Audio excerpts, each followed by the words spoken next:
Can we do another? Cause like my voice is just getting more comfortable. Yeah, and I hear that. So yeah. Starting route to Burbank, CA. Head east on Prue Road. So the journey begins. Long haul. There are many ways to break a body down. You could hear it, couldn't you? You could hear her through those thin... No, I'm not, dude. People are gonna be like, did you see the gas tank with the arrow? Yeah. Hey, hit that dude and you get like 500 points and his car.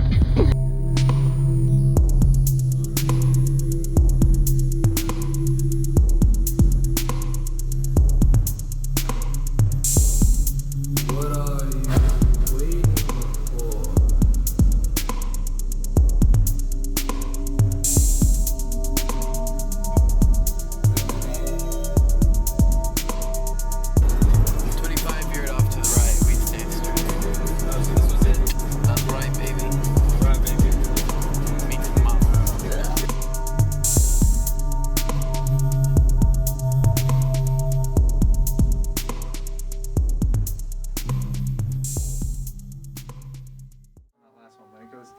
Yeah. Play the high one because it's hard to hear it in the mix. It sounds like you're still on the same high one. Okay, all right. So let's take that note out. Let's go with that. All we need is one good one on it. I can look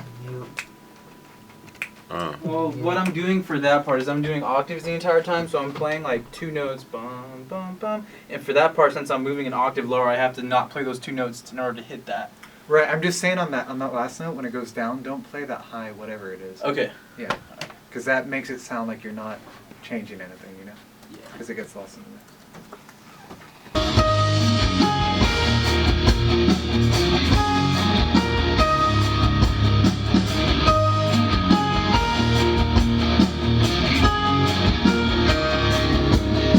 Osita started playing bass. Tyler caught on. Everybody was recording. I was holding the camera at the time. They started building this improv around the meditation section, and it sounded so good that Simon just recorded it. And I was holding the camera at the time, and I wanted to hop in, but at the same time, I knew that it wouldn't be the same if I had put down the camera, had them restart, and me hop in. So Tyler and Osita just kept playing, and we recorded the whole thing, and that was the skeleton for the whole entire meditation section. So it could be jammed for its nuances, or it could be listened to for its straightforward, just really good feel.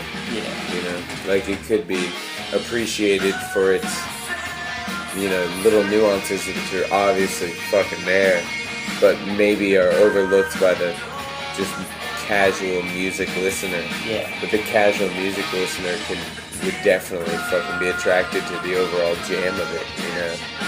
And then the musically inclined who really dig those different things and nuances and tricks and things that you add to it, the flavors, will definitely find it in there. It's not flat music. Like, there's depth to it, man.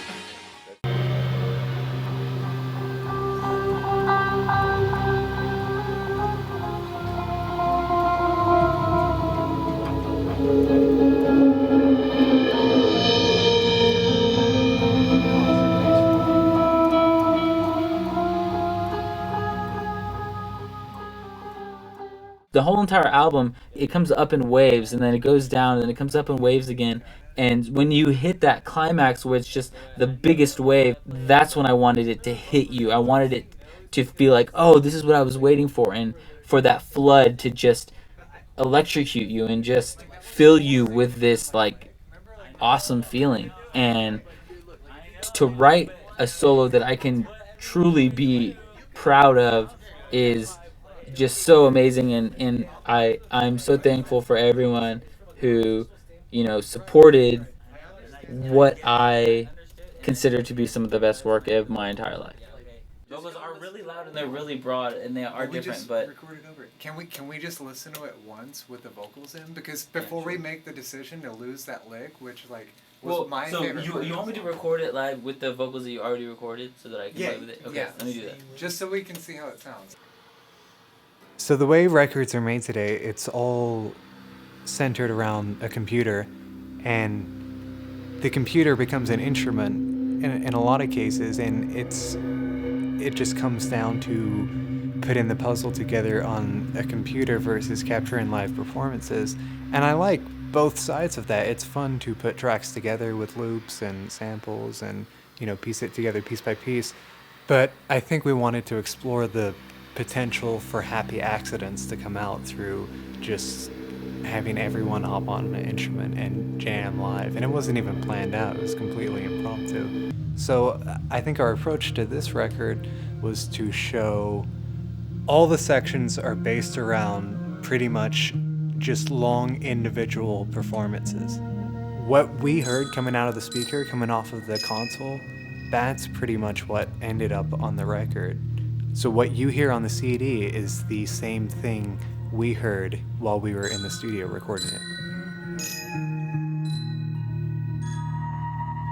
For this particular record, I wanted to make sure that we had two different percussion sounds. We had the typical drum set sound, and then we had the actual percussion setup sound. So basically what I did was I took what I had in the studio at the time, being bass drum, toms, snare, suspended cymbals, and I really tried to make it into a concert percussion setting. So for the bass drum, I tilted it to the side, tuning it really low, treating it like a concert bass drum, and then I had all my cymbals being suspended cymbals, getting a really orchestral sound. I brought a glockenspiel as well. A glockenspiel is not really a typical instrument you have on a rock album, so that was just something that I heard over the years that really reminded me of the RAGA theme. Normally it's not an instrument you find on a rock band album, so the fact that we could throw that in is a really cool thing because that's not something you hear every day. Like, and those chimes could easily, or like the butt end of that could easily run. Simon is magic on the boards, man. Like, I consider myself a fairly organized person, but I've never seen anything like that.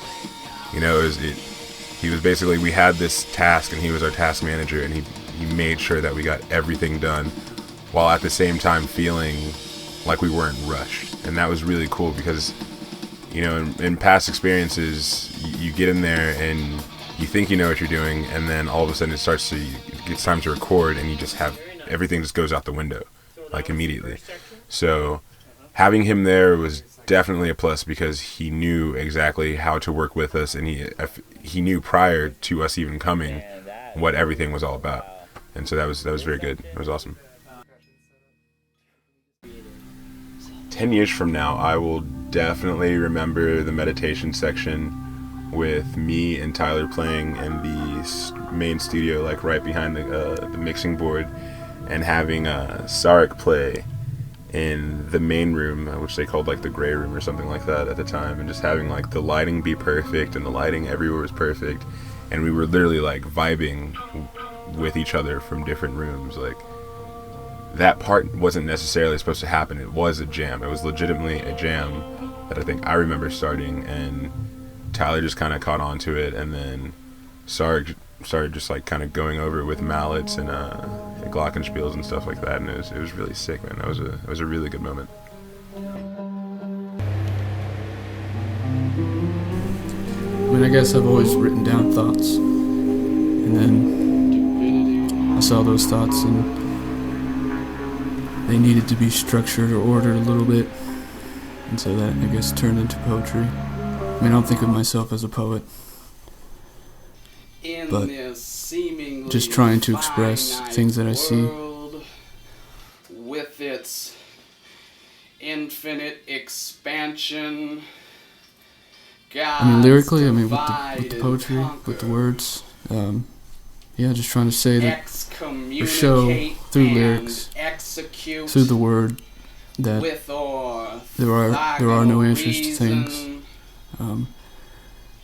You mentioned the ego a second ago, and that's what tells us there is an answer. The word is the deception of truth. The ego says we need to find a leader to tell us the answer. We need to find sprouting from shaven government or and religions to tell us the answer. men.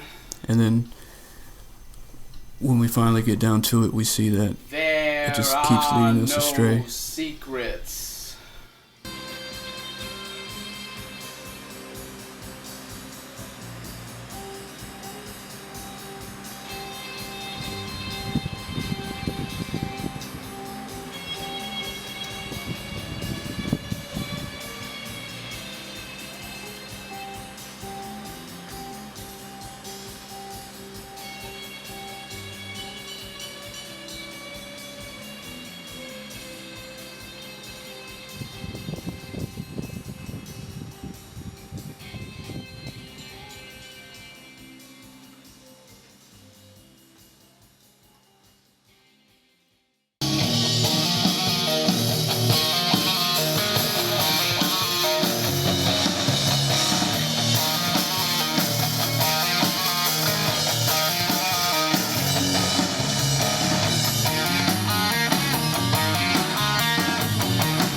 Let's end with like pulses on them.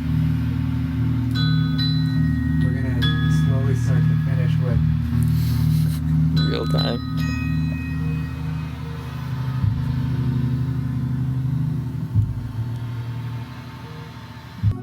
Back in 2011, Sark and I went to this performance at UTSA by this guy named K. Sridhar, who was once a student of Ravi Shankar's.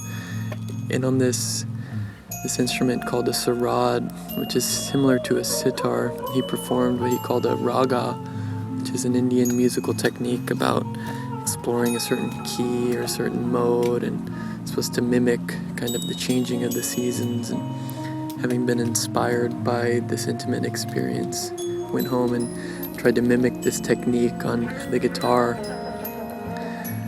And over the years, it grew into something with a certain structure, and this allowed us to eventually go out to resonate and capture our own raga.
Yeah, he's recording this right now, bro.